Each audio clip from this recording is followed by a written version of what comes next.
Hi guys दोस्तों, good evening साथियों। मैं रोहित, आप लोग देख रहे हैं target with Rohit YouTube channel. आप लोग इस चैनल पर पहली बार विजिट कर रहे हैं साथी, तो आप लोग सब्सक्राइब और बेल आइकन दबाना बिल्कुल ना भूलें। आज मैं आपको डीएलएड द्वितीय वर्ष या थर्ड सेमेस्टर तृतीय सेमेस्टर 2019 का हिंदी का पेपर आपको मैं कराने चल रहा हूँ। एनालिसिस मैं कराऊंगा, ठीक है साथी।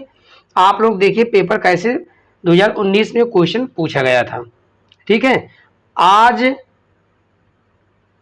2019 का क्वेश्चन पूरा एनालिसिस करके आपको बताएंगे। इसके पहले मैं 16 का बताया हूँ, 17 का बताया हूँ, 18 का बताया, आज 19 का बताने चल रहा हूँ। तो देखिए साथियों, पहला क्वेश्चन समझने का प्रयास कीजिएगा। ये 2019 का क्वेश्चन हिंदी का है।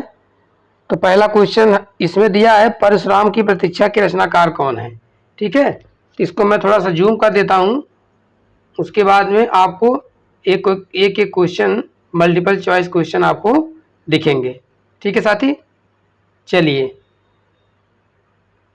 आपका क्वेश्चन है कि परशुराम की प्रतीक्षा के रचनाकार हैं। तो परशुराम की प्रतीक्षा के रचनाकार कौन कौन से होंगे साथी, मैं आपको देखिए बताता हूँ। जयशंकर प्रसाद तो होगा नहीं, प्रेमचंद होंगे नहीं, रामधारी सिंह दिनकर। कौन होगा?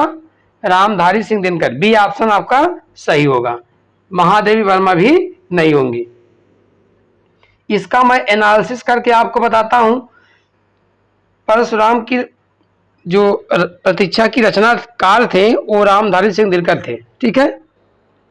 रामधारी सिंह दिनकर, इनकी फेमस रचना है उर्वशी, ठीक है। तो चलिए मैं जयशंकर प्रसाद के बारे में थोड़ा बताऊंगा। पहले जयशंकर प्रसाद के बारे में जानिए। देखिए साथी, क्या है, जयशंकर प्रसाद जी ने कामायनी, आंसू, झरना जैसी प्रसिद्ध रचनाएं लिखी हैं, ठीक है। जैसी प्रसिद्ध रचनाएं किसने लिखी हैं? जयशंकर प्रसाद ने। कौन कौन सी रचना है?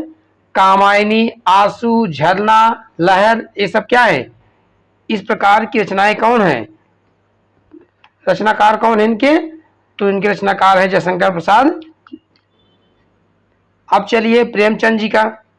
प्रेमचंद जी ने मुंशी प्रेमचंद जी ने कौन कौन सी रचना लिखी है? गोदान, गबन, रंगभूमि जैसी प्रसिद्ध रचनाएं लिखी है इन्होंने। इनकी रचनाएं बहुत हैं। बड़ी घर की बेटियां हैं, और भी रचनाएं हैं, रंगभूमि है, अनेक प्रकार की रचनाएं हैं, बहुत हैं, लेकिन ये प्रसिद्ध रचनाएं आपकी गोदान, गबन, कर्मभूमि, ठीक है। महादेवी वर्मा, महादेवी वर्मा की रचना कौन है? निहार। क्या ऐसा थी? निहार है, रश्मि है, यामा। यामा पर ही इनको क्या मिला था? पुरस्कार दिया गया था, ठीक है। चलिए, आपका सेकंड क्वेश्चन है साथी, क्या सेकंड क्वेश्चन है, प्रत्येक शब्द में प्रयुक्त उपसर्ग पूछा है। उपसर्ग मैंने आपको बताया है कि उपसर्ग किसी शब्द के आगे पहले जुड़ता है। क्या होता है? पहले जुड़ता है, ठीक है। तो प्रत्येक कौन से शब्द में पूछा है? पूछा है प्रत्येक में। क्या कहा है? प्रत्येक में उपसर्ग पूछा है। प्रत्येक में क्या होगा? तो प्रत्येक का होगा भैया प्रतिधन एक। क्या होगा? प्रतिधन एक। तो एक हमारा मूल शब्द हो गया है, और प्रति हमारा क्या हो गया है? उपसर्ग हो गया है। उपसर्ग आगे लगता है। उपसर्ग क्या लगता है? आगे लगता है, किसी मूल शब्द के आगे। जैसे क्या है, और आपको एक बता देता हूं, अनु प्लस राग। तो देखिए, अनु क्या हो गया? उपसर्ग, राग मूल शब्द, इनको मिला करके लिखेंगे क्या? अनुराग। क्या लिखेंगे? अनुराग लिखेंगे, ठीक है। इसी तरीके से इसमें उपसर्ग क्या होगा साथी? इसका ऑप्शन हमारा क्या होगा? पहला ऑप्शन तुम्हारा गलत है, पहला ऑप्शन गलत है, दूसरा भी गलत है, तीसरा तो मूल शब्द है, सॉरी, चौथा गलत है, तीसरा हमारा सही है। क्या है तीसरा? प्रति। सी ऑप्शन हमारा क्या है? सही है। चौथा हमारा क्या है? मूल शब्द है, ठीक है। चलिए शुद्ध वर्तनी का चयन करिए। शुद्ध वर्तनी का चयन करने के कैसे करेंगे साथी? शुद्ध वर्तनी में क्या है, यह ज्येष्ठ मतलब बड़ा, जेठ माने बड़ा, ज्येष्ठ महीना भी होता है, ठीक है। अब इसमें ज्येष्ठ कौन सही है, ठीक है। यह बी ऑप्शन भी गलत है, इसमें आपका डी ऑप्शन सही होगा। क्या होगा? डी ऑप्शन सही होगा। बात समझ में आ रही होगी, ठीक है। यह हमारा डी ऑप्शन सही होगा। ज्येष्ठ शुद्ध वर्तनी पूछा है, शुद्ध जो लिखा गया है। चलिए चौथे क्वेश्चन चलते हैं, अगले क्वेश्चन पर। संस्कृत के वे शब्द जो हिंदी में ज्यों के त्यों प्रयुक्त होते हैं कहे जाते हैं, उनको क्या कहते हैं? उनको कहते हैं भैया तत्सम शब्द। क्या कहते हैं? तत्सम। तद्भव हिंदी शब्द होता है, संकर शब्द मिलावटी शब्द होता है, देशज में जैसे लोटा, फुनगी, पगड़ी, ये सब देशज शब्द है, ठीक है। अब समझिए, मैं आपको बता रहा हूं एक एक चीज, आप समझने का प्रयास कीजिए।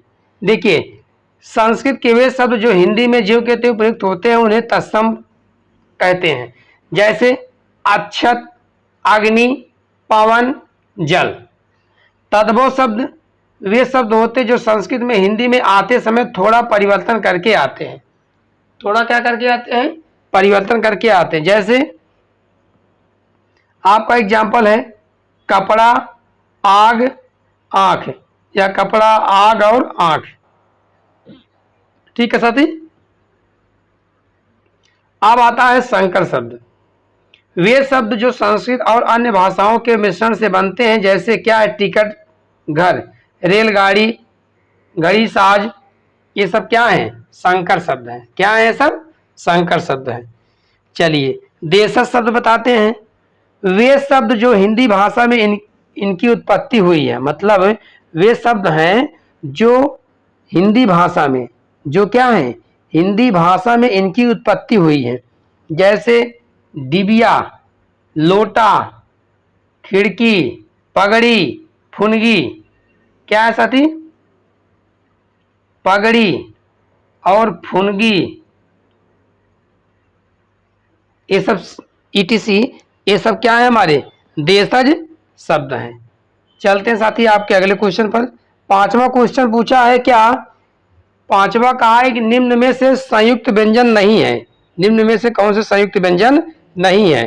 तो भैया संयुक्त व्यंजन के बारे में आप जानिए। पहले संयुक्त व्यंजन का और छा, का और सम मिल करके क्या बनता है?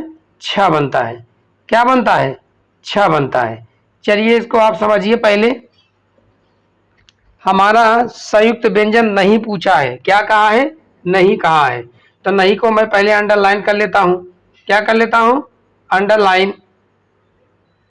अंडरलाइन में इनको कर लेता हूं जब, तो इसमें छा तो होगा, ज्ञा भी होगा, त्रा भी होगा, लेकिन यह री हमारा नहीं होगा। यह री तो हमारा क्या है भैया? स्वर है। क्या है? स्वर है, ठीक है। ऑप्शन सही हुआ, मतलब डी ऑप्शन, ठीक है। री ऑप्शन जो दिया गया है डी का, यही ऑप्शन हमारा क्या है? सही है। तो देखिए का छ कैसे बनता है, छ का निर्माण कैसे होता है? आधा का, फिर आधा सा, फिर आ जुड़ता है, ठीक है। इच्छा, त्रा में ता और रा, फिर आ आता है। ज्ञा में जा, इया और आता है। स्रा में देखिए सा, रा और आता है। आप लोग देख रहे होंगे, देखिए आ इसमें तीनों में, चारों में क्या है? सब सब में आ रहा है। छा, कच्छा, जैसे आप लिखते हैं क्या? कच्छा, ठीक है। इस छा में क्या है? छा का निर्माण कैसे हुआ है? आधा का प्लस सा प्लस आ, ठीक है। इतना आपको समझ में आया होगा साथी। मैं अब चलता हूँ आपके अगले क्वेश्चन, नेक्स्ट क्वेश्चन पर। क्वेश्चन नंबर छठा है। क्वेश्चन नंबर 6 क्या है? अति लघुत्तरी प्रश्न। अति लघुत्तरी प्रश्न में क्या है साथी? पुष्प।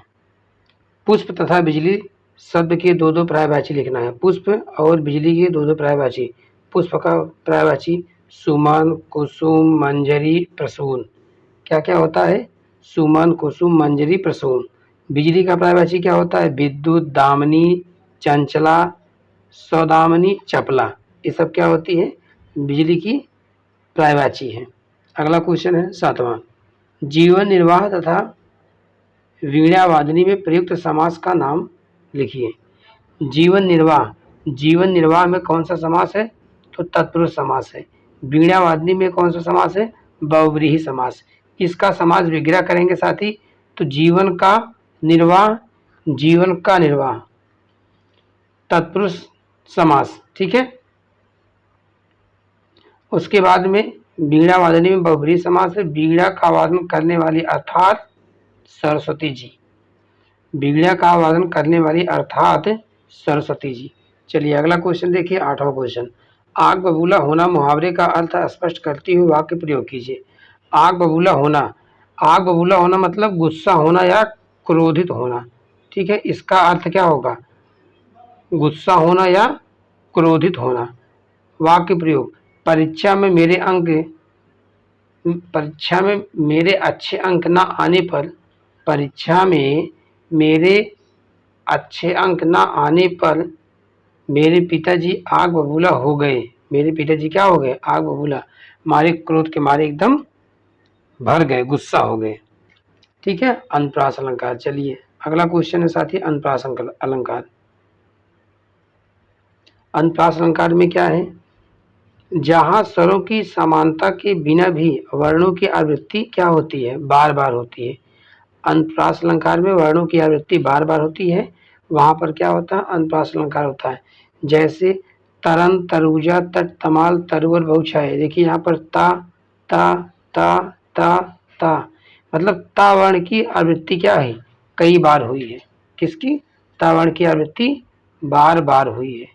कितनी बार? बार बार हुई है, इसलिए यहाँ पर क्या है?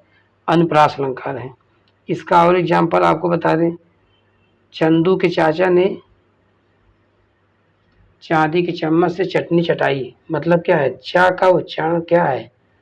चा वर्ण की आवृत्ति कई बार हुई है। ठीक है, चलते हैं अब आपको अगले क्वेश्चन पर ले चलते हैं। क्वेश्चन नंबर 10 है हमारा। क्वेश्चन नंबर 10वां कौन सा है? सुनिए। तथा प्रति, उप तथा प्रति उपसर्ग लगाकर दो दो क्या बनाया? शब्द बनाना है। उपसर्ग में ऐसे शब्दांश जो किसी शब्द के पूर्व जुड़कर, पूर्व मतलब पहले, और अर्थ में परिवर्तन कर देते हैं, उसके अर्थ में विशेषता ला देते हैं, उन्हें क्या कहते हैं? उपसर्ग कहते हैं। मैं आपको बताया हूँ कि उपसर्ग आगे जुड़ता है। क्या होता है? उपसर्ग आगे जुड़ता है। अब देखिए इसमें आपको दो दो शब्द बताने के लिए कहा है, तो उप में क्या क्या जोड़ेंगे? उप में देश जोड़ेंगे तो उपदेश हो जाएगा। उप में ग्रह जोड़ेंगे उपग्रह हो जाएगा। उप में चुनाव जोड़ेंगे तो उपचुनाव हो जाएगा। उप में लब्ध जोड़ेंगे उपलब्ध हो जाएगा। प्रति, प्रति क्या है? हमारा उपसर्ग है। इसमें दिन जोड़ेंगे तो प्रतिदिन हो जाएगा। कूल जोड़ेंगे प्रतिकूल हो जाएगा। रोध जोड़ेंगे प्रतिरोध हो जाएगा। रूप जोड़ेंगे प्रतिरूप हो जाएगा। ठीक है, इस तरीके से आपका उपसर्ग आगे लगकर तैयार हो गया। चलिए, प्रकृति का सुकुमार कवि किसे कहा जाता है? यह क्वेश्चन नंबर 11 है। कवि सुमित्रानंद पंत जी को कहा जाता है। किसको कहा गया है? सुमित्रानंदन पंत जी को कहा जाता है। पंत जी के प्रकृति के प्रति अत्यंत सूक्ष्म और संवेदनशील दृष्टि थी। उनकी रचनाओं में प्रकृति का अत्यंत मनोहारी और सुंदर चित्रण मिलता है। चलिए साथियों, क्वेश्चन नंबर आपका 12 वो भी लघुत्तरी, आपका बहुविकल्पी और अति लघुत्तरी खत्म हो गया। अब आपका क्वेश्चन आता है लघुत्तरी क्वेश्चन में, क्वेश्चन नंबर 12। भाषा शिक्षण के प्रमुख कौशल कौन कौन से हैं? किन्हीं दो कौशलों के उद्देश्य बताना है। इसमें प्रमुख कौशल आपके दो ही पूछा है। होते कितने हैं साथी? तो 4 कौशल होते हैं। कौन होते हैं? 4 होते हैं। मैं आपको बताता हूँ। सुबोपली, इसका जो है 60 ट्रिक है। ठीक है, याद करने का। सु से क्या होता है साथी? सुनना। उसके बाद में ब से बोलना। उसके बाद में बोलने के बाद में प से क्या हो गया? पढ़ना। उसके बाद में ली से क्या हो गया? लिखना। ठीक है, यह कितने हो गए? 4। या पहला हो गया, या दूसरा हो गया, या तीसरा हो गया, या क्या हो गया? चौथा हो गया। शुभोपदी 4 होते हैं। 4 क्या है? मानव अपने विचारों का आदान प्रदान। आदान प्रदान मुख्य रूप से 4 प्रकार से 4 प्रकार की क्रियाओं से क्या करता है। सुनना, बोलना, पढ़ना और लिखने के द्वारा। भाषा से संबंधित इन चारों प्रक्रियाओं का प्रयोग करने की क्षमता ही भाषा कौशल कहलाती है। ये चारों कौशल एक दूसरे से संबंधित होते हैं तथा मानव के भाषाई विकास को विस्तार देते हैं। भाषा शिक्षण के 2 कौशल का उद्देश्य कहा है साथी। तो पहला उद्देश्य आप सुनिए, सुनना। क्या है? सुनना। तो छात्रों क्या है?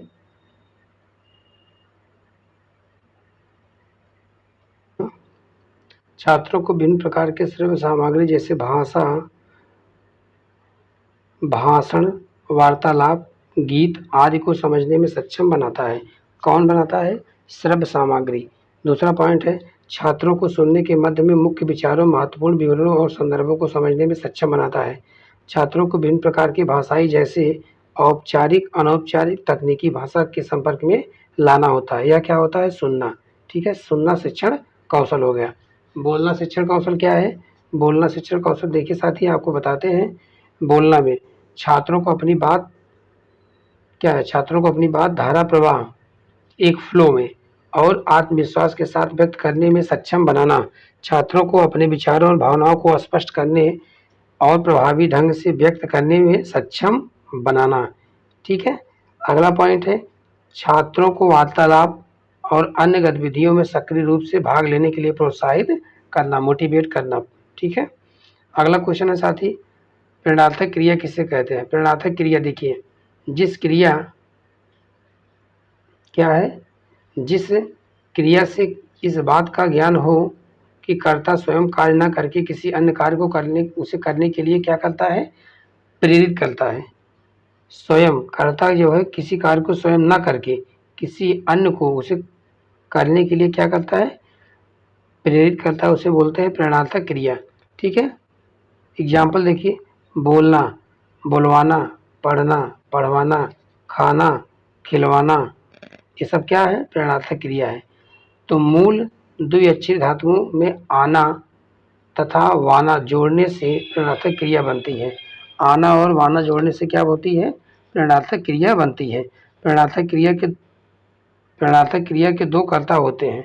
एक होता है प्रेरक कर्ता, मतलब प्रेरणा प्रदान करने वाला, और दूसरा होता है प्रेरित कर्ता, प्रेरणा लेने वाला कर्ता। ठीक है, एक देने वाला होता है, एक लेने वाला। एग्जाम्पल, सुरेश राधा से खाना पकवाता है। सुरेश क्या करता है? राधा से खाना पकवाता है। ठीक है, चलिए अगला क्वेश्चन देखिए साथियों, किसी एक त्यौहार पर अपने शब्दों में स्वतंत्र अभिव्यक्ति प्रस्तुत कीजिए। दीपावली का त्यौहार है। क्या है?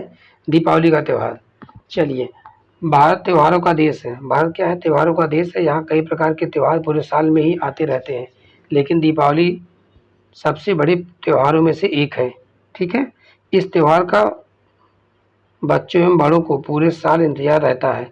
कई दिनों पहले से ही इस उत्सव को मनाने की तैयारियां शुरू हो जाती है।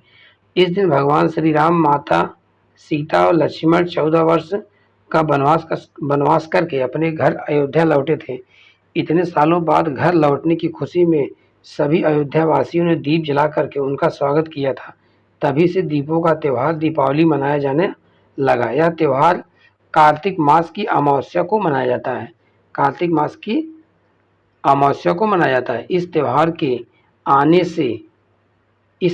के आने से कई दिनों पहले ही घरों की साफ सफाई, सजावट प्रारंभ हो जाती है। इस दिन पहनने के लिए नए कपड़े बनवाए जाते हैं, मिठाइयाँ बनवाई जाती है।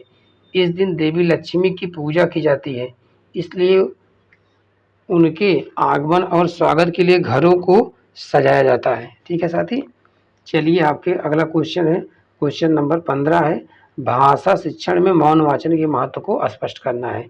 तो चलिए मौन वाचन को स्पष्ट करने के लिए क्वेश्चन नंबर 15 आप देखिए, भाषा शिक्षण में मौन वाचन के महत्व। तो मौन वाचन के महत्व समझिए, लिखित सामग्री को मन ही मन में चुपचाप बिना आवाज निकाले पढ़ना मौन वाचन कहलाता है। कहने का मतलब बिना बोले शांतिपूर्वक अपने मन ही मन में क्या करना, पढ़ लेना बिना आवाज निकाले, ये क्या है, मौन वाचन है। मौन वाचन में ओठ नहीं हिलते हैं। जड़ महोत्सव का कथन है, क्या है, बालक जब पैरों से चलना सीख जाता है तो घुटनों के बल खिसकना छोड़ देता है। बालक जब पैरों से चलना सीख जाता है तो घुटनों से बल खिसकना छोड़ देता है, ठीक है। घुटनों के बल, किसके बल, घुटनों के बल, ठीक है। इसी प्रकार भाषा के क्षेत्र में बालक जब मौन वाचन की कुशलता अर्जित कर लेता है तो सस्वर वाचन का अधिक प्रयोग करना छोड़ देता है। मौन वाचन में निपुणता का आना व्यक्ति के विचारों की प्रमुखता का द्योतक है और भाषाई दक्षता का अधिकार का सूचक है। मौन वाचन में थकान कम होती है, क्या होती है, थकान कम। सस्वर वाचन बोलने की थकान कारण शीघ्र आती है। मौन वाचन में समय की ही बचत होती है। मौन वाचन द्वारा एक छात्र दूसरे छात्र के वाचन में बाधा उत्पन्न नहीं करते हैं। सामूहिक वाचन के लिए मौन वाचन सर्वोत्तम है। सामूहिक वाचन के लिए क्या है, मौन वाचन क्या होता है, सर्वोत्तम होता है, ठीक है। मौन वाचन के लिए, मौन वाचन के समय छात्र चिंतन भी करता है, क्या करता है, चिंतन मतलब सोचता रहता है। छात्र क्या करता है, पढ़ते समय अपने मन में मन कोई चीज़ अगर पढ़ता है तो क्या करता है, सोचता रहता है। मौन वाचन के अवसर पर अध्यापक को छात्रों के पठन का निरीक्षण करना चाहिए। मतलब अगर बच्चा मौन वाचन कर रहा है तो अध्यापक को क्या करना चाहिए, उनके पठन का निरीक्षण करना चाहिए। चलिए लोकोक्ति और मुहावरे में अंतर स्पष्ट करिए, ठीक है। लोकोक्ति और मुहावरे में अंतर स्पष्ट करने के लिए देखिए, पहला मुहावरा एक वाक्यांश होता है। मुहावरा क्या होता है, एक वाक्यांश होता है। लोकोक्ति पूर्ण वाक्य होती है। मुहावरे में काल वचन और पुरुष के अनुरूप परिवर्तन हो जाता है। लोकोक्ति का स्वरूप अपरिवर्तित रहता है, इसमें कोई काल वचन की जरूरत नहीं पड़ती है। चलिए अगला पॉइंट है, इसका क्षेत्र सीमित होता है। किसका, मुहावरे का क्षेत्र क्या होता है, सीमित होता है, लेकिन लोकोक्ति का क्षेत्र क्या होता है, विस्तृत होता है, सीमित नहीं होता है, ठीक है। चौथा पॉइंट है, मुहावरे की उत्पत्ति अरबी भाषा के मुहाविर से मानी जाती है। मुहावरे की उत्पत्ति अरबी भाषा के, कौन सी भाषा के, अरबी भाषा के मुहाविर से मानी जाती है। लोकोक्ति की उत्पत्ति लोक में प्रचलित उक्ति या कहावतों से मानी जाती है, ठीक है। अगला है पांचवा पॉइंट, उदाहरण, अंगूठा दिखाना, अंधे की लाठी होना, ये सब क्या है, आपका एग्जाम्पल मुहावरे का है। लोकोक्ति का क्या है, काला अक्षर भैंस बराबर, भागते भूत को लंगोटी भली। चलिए साथी, आपका मुहावरा लोकोक्ति का अंतर यहाँ क्लियर हो गया होगा। 17वां क्वेश्चन है, विस्मयादि बोधक चिन्ह किसे कहते हैं, उदाहरण सही तो व्याख्या स्पष्ट करिए, ठीक है, उदाहरण सहित स्पष्ट कीजिए। तो विस्मयादि बोधक चिन्ह, ठीक है, इसका प्रयोग वाक्य में हर्ष, विषाद, विस्मय, घृणा, आश्चर्य, करुणा, भय इत्यादि का बोध कराने के लिए किया जाता है। उदाहरण, हाय वह मर गया, हाय वह मर गया, वाह कितना सुंदर वृक्ष है, ठीक है। चलिए साथी, विस्मयादि बोधक के बारे में आप जान गए। अब देखिए आपका क्वेश्चन नंबर 18 है, लास्ट क्वेश्चन है, समझने का प्रयास कीजिए। मौखिक अभिव्यक्ति के उद्देश्यों पर प्रकाश डालिए। क्या करना है, मौखिक अभिव्यक्ति के उद्देश्यों पर प्रकाश डालिए। मौखिक अभिव्यक्ति के उद्देश्य क्या क्या हैं, विद्यार्थियों में शब्द के ज्ञान कोश में वृद्धि होना, बच्चों में मौखिक वचन के प्रति उत्साह का संचार करना, मौखिक अभिव्यक्ति से बच्चों के मनोभाव को समझना, मौखिक अभिव्यक्ति से ही भाषा की शिक्षा आरंभ होती है, मौखिक अभिव्यक्ति को तुरंत और सरलता से समझा जा सकता है, व्यक्ति के दैनिक जीवन में विचारों का आदान प्रदान मौखिक अभिव्यक्ति के द्वारा ही संपन्न होता है। ठीक है साथियों, आज की क्लास आपकी यहीं पर ख़त्म होती है और आप लोग अपने दोस्तों को ज़्यादा से ज़्यादा शेयर करिए, जोड़ने का प्रयास कीजिए इस सेशन के माध्यम से। आज आपको थोड़ा सा स्पीड में बताया गया है चीज़ें, सारी चीज़ें समझने का प्रयास आप करिएगा। एक बार नहीं 2 बार में इसको आप जो है रिपीट करके वीडियो देख लीजिए, क्वालिटी स्पीड बढ़ा करके। ठीक है साथी, अपने दोस्तों को ज़्यादा से ज़्यादा शेयर करिए और पहुंचाइए उन दोस्तों तक, जिससे कि सभी लोग इसमें जुड़ सकें और उनको समय रहते ही पूरा जो है आपको ईयरली वाइज जो पेपर विगत वर्षों का हुआ है वो सब मैं करवा दे रहा हूँ। उसके बाद में अभी मैं और भी चीज़ें कराऊँगा। आज की क्लास में यहीं तक। ठीक है साथी, बाकी नेक्स्ट क्लास नेक्स्ट डे पर। बहुत बहुत धन्यवाद। All the best. जय हिंद, जय भारत। ठीक है साथी।